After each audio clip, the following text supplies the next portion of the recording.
আসসালামু আলাইকুম বন্ধুরা, কেমন আছেন আপনারা সবাই? আশা করি আল্লাহর অশেষ রহমতে সবাই ভালো আছেন। আপনাদের দোয়ায় আলহামদুলিল্লাহ আমি অনেক ভালো আছি। আমার নানি শাশুড়ি অসুস্থ।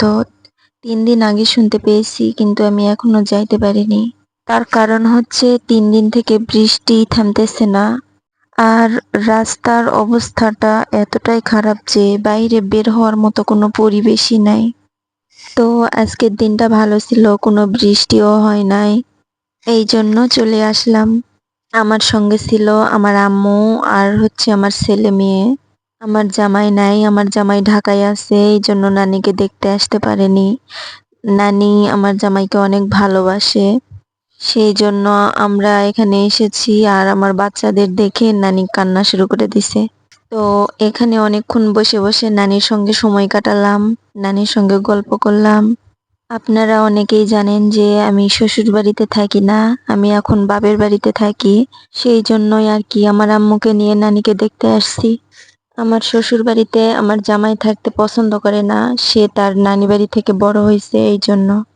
তো তার যেখানে পছন্দ আমাকে তো সেখানেই থাকতে হবে, তাই না? সেই জন্য আমার জামাইও এখানে জায়গা কিনেছে বাড়ি করার জন্য।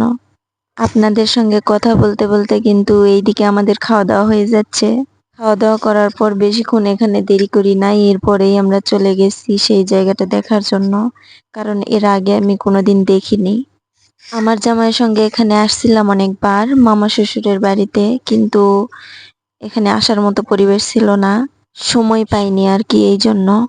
তো জায়গাটা ভালো করে ঘুরে দেখতেছিলাম। এখানে অনেকগুলো গাছ লাগানো আছে, ভবিষ্যতে এখানে আমাদের বাড়ি হবে। এই কথাটা ভেবে আমার অনেক খুশি লাগতেছিল।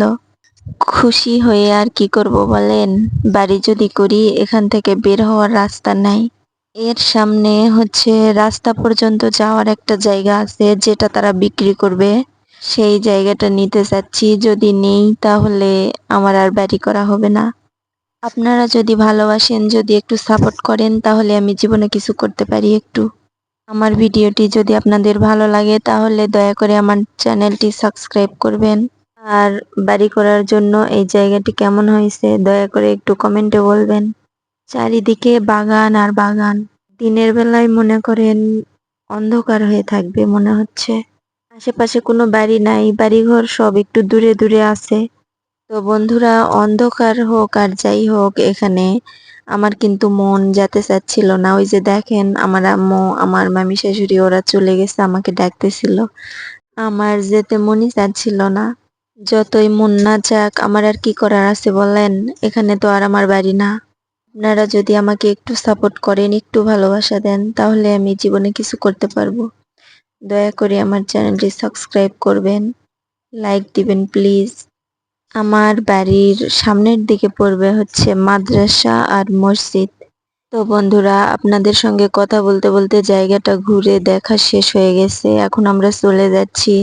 অবশ্যই কিন্তু কমেন্টে বলবেন এই জায়গাটি বাড়ি করার জন্য কেমন হয়েছে। আমি আপনাদের কমেন্ট পড়ার অপেক্ষায় থাকবো। আল্লাহ হাফেজ।